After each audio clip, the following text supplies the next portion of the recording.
primary care is an innovative, alternative path to insurance-driven healthcare. Typically, a patient pays their doctor a low monthly membership and, in return, builds a lasting relationship with their doctor and has their doctor available at their fingertips. Welcome to the My DPC Story podcast, where each week you will hear the ever so relatable stories shared by physicians who have chosen to practice medicine in their individual communities through the direct primary care model. I'm your host, Marielle Concepcion, family physician, DPC owner, and former fee-for-service doctor. I hope you enjoy today's episode and come away feeling inspired about the future of patient care, direct primary care. Hi, this is Dr. Sumal Modi from Celeste Brain Health, and I practice direct specialty care in neurology via telemedicine. Direct specialty care is a medical practice model where medical specialists are involved in direct patient care. It is a practice model where emphasis is placed on a direct patient and doctor relationship. It focuses on how medicine should be.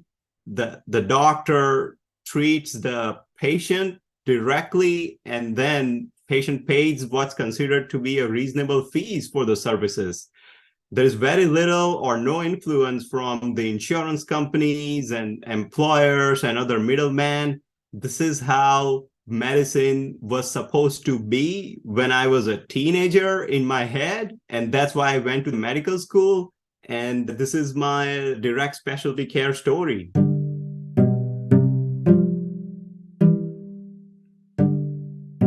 Dr. Sumal Modi is a board-certified neurologist who completed his neurology and vascular neurology training at Henry Ford Hospital in Detroit. His areas of interest include migraine, stroke, and cognitive disorders. Dr. Modi has accumulated significant experience with telemedicine during the COVID-19 pandemic, and he is excited to be even more accessible with the Celeste Brain Initiative, an exclusively telemedicine-based practice. He believes that timely access to a neurologist is extremely important and can provide earlier diagnosis and may change treatment outcome. He believes that every single patient is unique. They have different lifestyles, different sets of health problems, and different levels of understanding. Targeting all these together needs a more personalized approach that can lead to a better prognosis. Therefore, he loves to spend time with his patients to target all these aspects. Dr. Modi is also active in academic circles. He helps enroll eligible patients to ongoing clinical trials and has published a number of research studies in prestigious peer-reviewed journals that can be found easily on his Google Scholar page. He is affiliated with Novant Health in North Carolina and Synergix Med in California and opened Celeste Brain Health with his wife, a fellow neurologist, in 2022.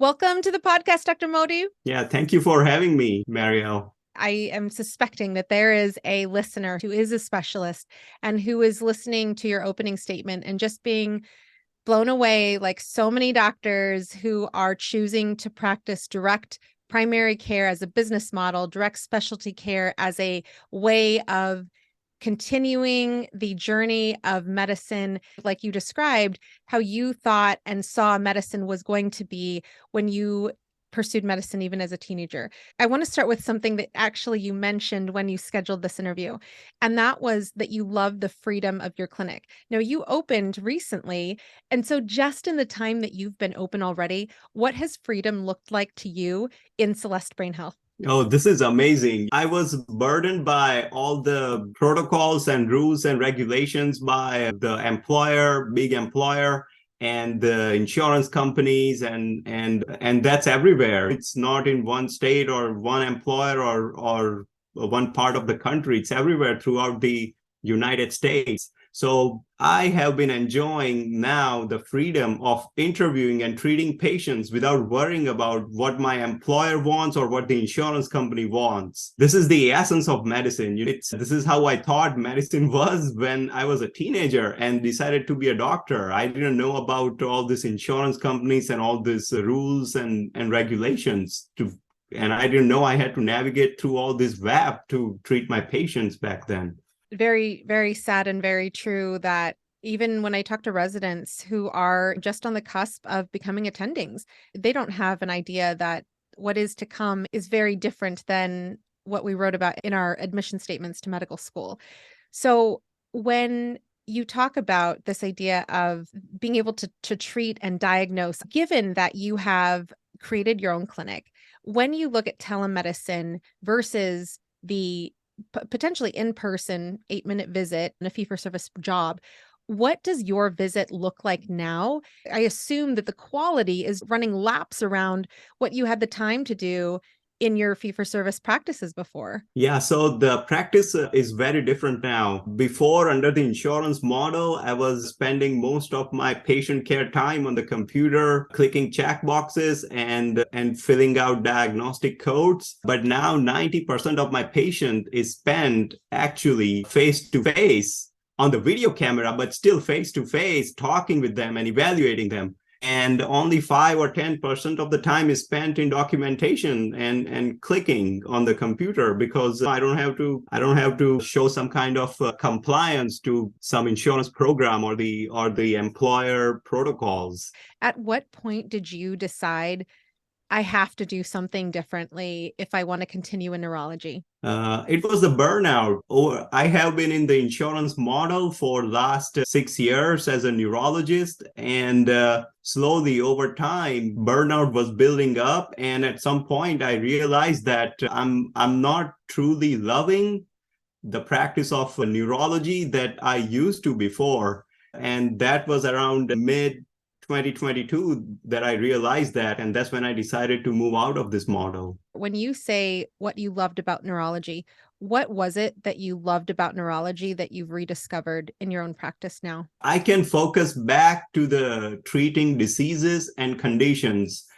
If I see a situation where I have to refresh my knowledge or read up on an article or something, I go and do that even before I see the patient.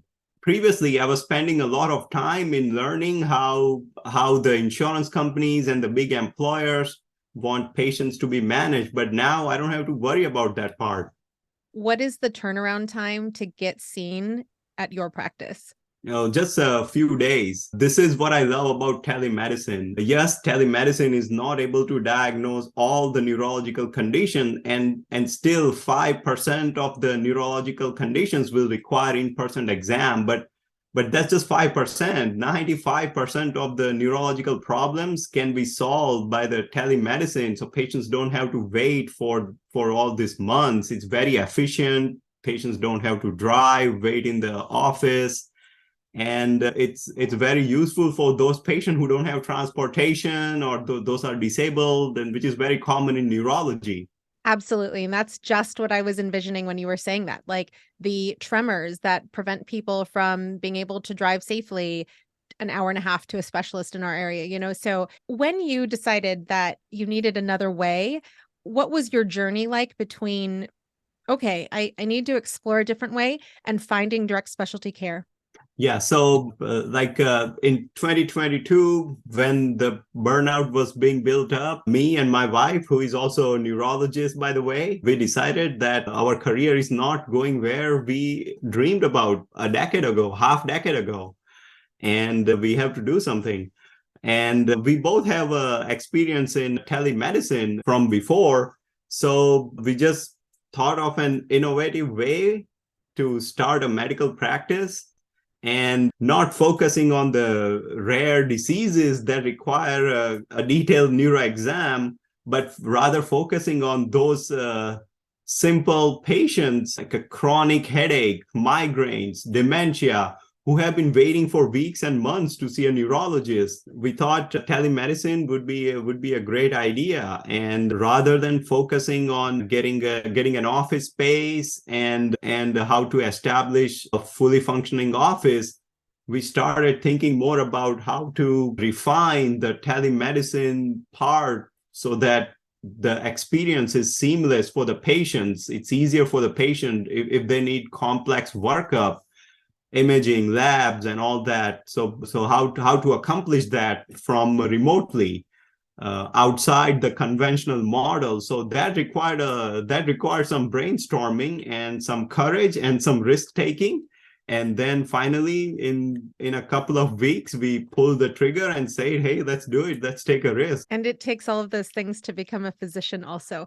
So especially for those physicians who are thinking about direct care, direct primary care, direct specialty care, you already have the cojones to become a physician. So doing this is just another thing to do. So, and we have so many stories on this podcast and specialists and primary care doctors joining the mix all the time. And so there's so many encouraging words from yourself as well as other physicians. So I love hearing this. Because you opened in 2022, I want to ask about your guys' specific experience during the pandemic. How were both of your careers affected during the pandemic? And had you started doing some telemedicine during the pandemic out of necessity? Yes, actually, we started doing telemedicine through the employer as a part of necessity. And that's where we accumulated experience. And we learned that with telemedicine, the actual patient management doesn't change in any meaningful way. I personally hardly had a couple of times where I had to say that, hey, you need my physical presence there to examine you, so I can't do it, and I have to refer you. That happened maybe a couple of times in 3 years. So that's when I realized that, yeah, I will have less information from exam, and maybe patient will have less satisfaction because they're not seeing me in person, but the actual management doesn't change much. I'm still prescribing the same thing that I would. I'm still doing the same tests. Because you are a neurologist, because you're a specialist, one of the biggest fears that I hear from specialists considering the direct primary care business model is taking Medicare or not taking Medicare. And on your website, you clearly say you are not participating in insurance right now. So when you talk about the bravery, the courage to do medicine differently, what was the discussion like between you and your wife when it came to taking Medicare? We had a confidence that there is enough need of neurologists out there that even if it takes longer, even if it takes a couple of years to establish the practice, we would still achieve that at some point. So then we decided to opt out of Medicare. I love it. And in terms of where are you guys physically living, was there any issue opting out of Medicare based on your state where you guys are geographically located? No, we didn't have any issue in North Carolina. So once we decided to go that path, we needed to file for a limited liability company, and we had to discuss with an attorney and figure out the IT solutions like website and EHR and all that. And all of that process took us like 3 months or so, partly because we were both still working and we were phasing out. But if you have more time and resources, then you can probably finish all that in a month or two. It's incredible. The idea of opening one's own business, especially when it's not the route that most physicians take out of residency, it's quite incredible. And in terms of opening budget, what would you say your opening budget was around? So this was primarily telemedicine. So budget was not a big problem for us. We just needed less than $10,000 to get it started and going in the initial marketing and website and all that. But I guess the budget would be higher if you need a physical space and lease an office or something. Definitely. And, I would say that the residents, that's one of the things that they're blown away by. When you think about how transparent the direct primary care business model is, it really is so easy to figure out, like, okay, this is how much I am bringing to the table. This is how much I need. This is how much I'm going to be bringing in per patient. And this is how much I'm going to be like putting back towards my bills at the end of the month. It really helps with being able to budget soundly. So I definitely would say for those people who might be on the fence, really look into it. Ask Dr. Modi, ask me, ask other people who are actively doing the direct primary care business model and loving it, right? So yeah. Now you are licensed in multiple states, California, North Carolina, and Texas. So when you decided to open your own practice, were you already licensed in those states, or why did you choose those states in particular? I was already licensed in those states, so it was easier for me to open practice there. Actually, I personally don't think it matters a lot because you just need one or two cities to focus. Even if you're primarily telemedicine, there are a lot of patients waiting for specialists and primary care doctors who can see them right away. Can't agree with you more.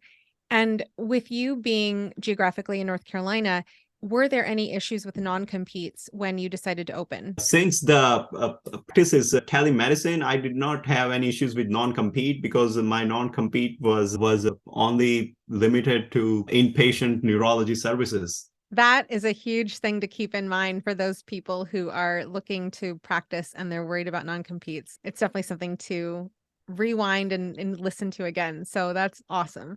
Now, in terms of your wife joining you in the practice, you mentioned that you guys are an LLC. How did you create that LLC? Are you guys co-owners? How does that work legally? Yes, we are co-owners 50-50%, and we used LegalZoom. Not that I'm advertising, but if you want to just open a simple professional LLC, it's very easy. Awesome.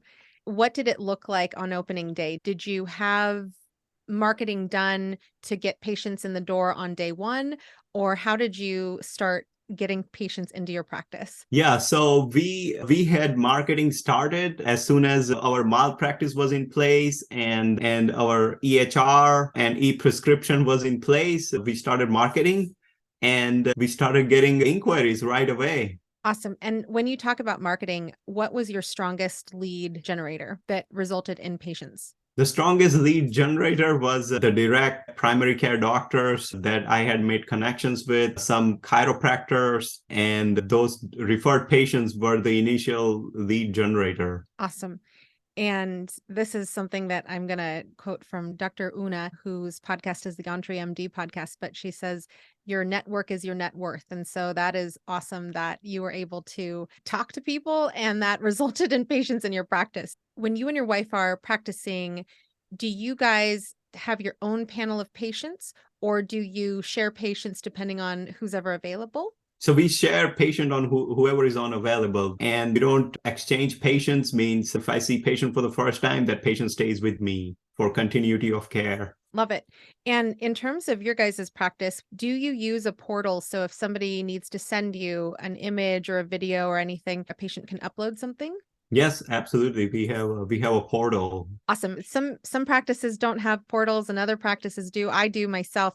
I love it. Had you entertained not having a portal, given that you guys are neurologists? Yeah, since we were focusing primarily on telemedicine, we had to think through all the IT issues and challenges. So not having portal was not an option, and we almost mandate all the patients to sign up for portal. We teach them. We have an assistant that helps them to sign up and things like that.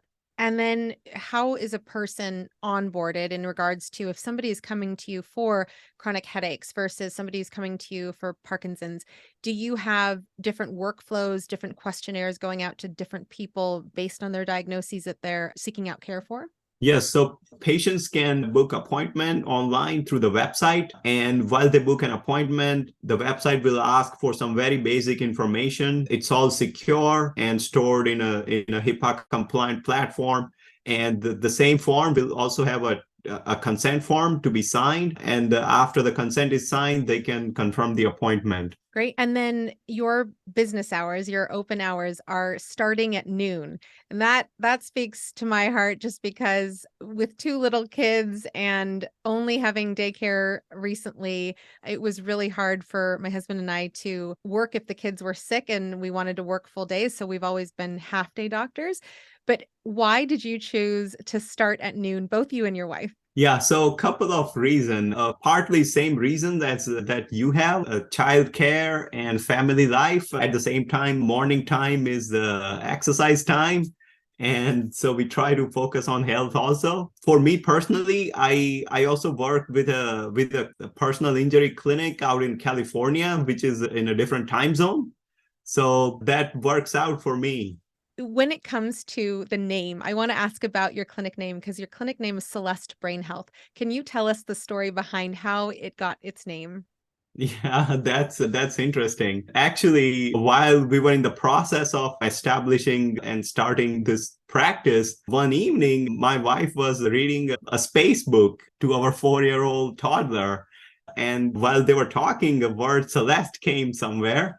And they both decided that they're gonna give our practice that name. And I said, okay, that sounds like a good name. That's awesome. You can do whatever you want. And I love the stories behind clinic names, especially when they're unique like that. So that's incredible. Now, I refer back to Dr. Dhruv Joshi, who was the other neurologist in season 1 on the podcast. And he was talking about the difference in neurology when it comes to memberships versus paying for one-off services. So when patients are coming to your practice, do you have offerings for both one-off services and memberships?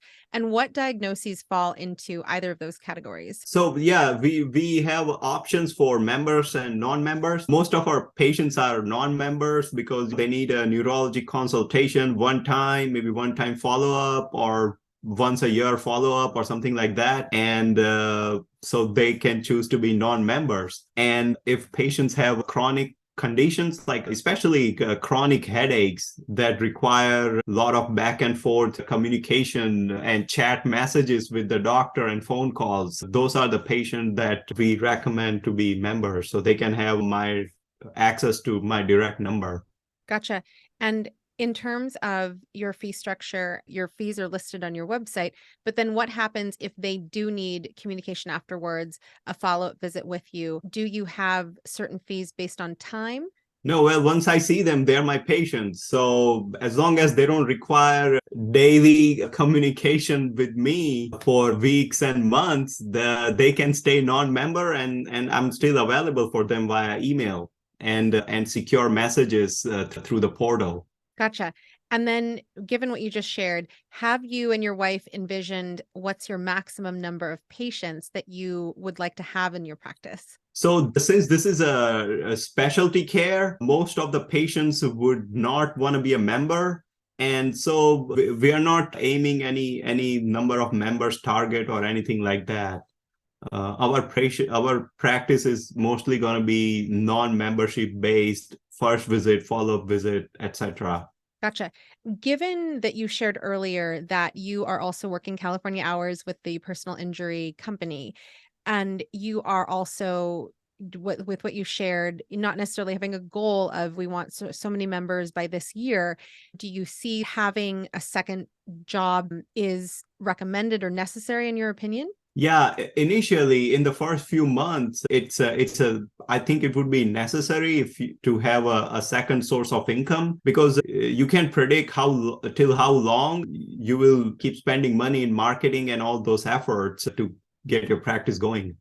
Just recently this month, we will probably be a little bit positive in terms of earnings. So over time, when we increase our margins, we will slowly phase out other sources of income. When you were looking at working with the personal injury company in particular, what was it that appealed about that job in particular versus another one with Celeste Brain Health? Yeah, so that personal injury practice is a relatively small practice. It's run by one of my friends. And he was already running this practice over telemedicine. So I wanted to get some more exposure and learn more about concussion and TBI and headache management over telemedicine settings. So that was a good learning and a good side income job for me right now. I think that's awesome. And it goes back to what you love about neurology, the fact that you're able to continuously learn and be involved in ongoing research, updated care for your patients. And so with that said, going back to the finances of your practice, one of the things that is clear on your website, if you have a cancellation or a no-show, that the fee is paid, period. And I think that that is a very reasonable thing, especially for people who are doing one-off visits. But it's something that, like, going back to the bravery, the confidence that you talked about, how did you guys decide to say, yeah, if you cancel or if you no-show, you've taken my time, and so you have to pay the fee that we put on the website? How did you guys get to that point where that was okay for you guys to do that? Yes, we are offering our services at reasonable cost, and any any no-show would cost practice. So we decided to go with the non-refundable fees. And I think this is the norm for most practices in this setting. However, just because it's there doesn't mean we strictly enforce it. And we understand things happen, and if someone has to cancel, we will refund for time being. And I appreciate that honesty, because we're people-based practices. We have people-based practices, and so I totally get that. Like, I have a patient who she doesn't prefer to pay with credit card. She prefers to pay with check. And she's like, "Oh, I owe you some money." And I'm like, "This is true. I'm not going to cancel your visit today because you have a tab." So I think Yeah. that's it's just bringing out the humanism in your medicine. So I love that. On your website, you are also affiliated with Novant Health. What does your involvement there look like still while you're practicing at Celeste Brain Health as well as the personal injury company? So that's where I was employed for 3 years before I started this. And I used to work in inpatient and emergency setting for neurology, and sometimes I miss that. So I still have an affiliation with them for locum shifts. And there I do see insurance patients, but it's through the corporations, and it's very different practice than what I have here. How do they bill the patient's codes if you're opted out and a patient is a Medicare beneficiary? They probably call me when there are no neurologists available. Gotcha. Especially an emergency room care setting, that is something that some people are not necessarily aware of, that you don't have to be opted in to provide emergency services. So that's really great that you highlight that, because that's another way for people to make money while they're funding their DPC or direct specialty care. Yeah. When it comes to, you mentioned imaging and labs, and being able to recommend them is one thing.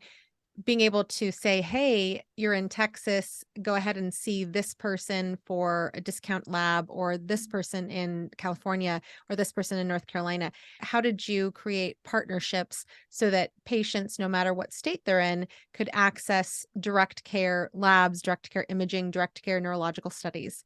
Yeah, that is the most important aspect of any individual private practice. Networking, as you mentioned, networking is networking, and over time you build those connections and relationships, and you figure out what would work best for the patient, and you sit with this big directory of imaging and lab centers and direct specialists and direct primary care doctors, and see on Google Maps where the patient lives, and try to make it as seamless as possible for the patient. Yeah, it's like having little nuggets of gold. I'm born and raised in Sacramento, so that's my first association, is little gold nuggets. But having a contact that is willing to send you the cash pay prices of their radiology center when others are not, it's just so incredible to have those resources. So now, going into the future, would you guys ever consider a physical space? Well, we have been loving this so far. There are just challenges that we are facing in refining this telemedicine model, and I'm sure there are more challenges coming into the future. I think this is where the future of medicine will be. Most of the services that can be delivered on a video call will be delivered on a video call over time. So no, we are not looking into physical space. Gotcha. And when you mention challenges, what specific challenges are you guys going through at your practice right now? So the first challenge is obviously it's a new practice, like a 4 or 5 months old practice. And so we are still in growing phase. We are marketing. We are stumbling here and there to find out the best way to market in the shortest period of time, and at the lowest cost. Another challenge is, as I mentioned, building the network of people within the same model. So we have to go through databases of primary care and specialty care doctors that are in this kind of practice model, imaging centers, labs, and all that, and how to use all that information. As you can imagine, it's a big Word document and Excel document where everything's laid out based on patient's geographic location. So trying to go through that and automate that process so we don't spend a lot of time there, that's a big challenge right now. I hear you. You're also only, 4 or 5 minutes into this, but that is definitely what I like to call a sophomoric stage of things, when you're getting past like, how do I work my EMR, to like, oh, how do I finesse my tech to work the way I need it to work? So I think that's great that you guys are in that space, because as you have mentioned, this is the future of healthcare in America. Technology will evolve with us, but with you being a specialist doing this now, you'll be a true seasoned expert in a few years. Now, when you think about your burnout and the experiences that drove both you and your wife to choosing direct specialty care, what other words of wisdom would you have for other specialists who are feeling that burnout, who are thinking about, hey, maybe I just leave medicine, but who are open to thinking about direct specialty care? Yeah, so out of all the specialists, I mean, surgical specialties and procedure-based specialties may have their own challenges because of the cost of the services they provide. So I can't say much about that. But for those specialists who can switch to a cash-based direct care model, I would say just go for it. There is a need out there. People need you, and people want better quality services. And they are getting it every day at Celeste Brain Health. So thank you so much, Dr. Modi, for joining us. Thank you, Maria. Thank you for inviting me.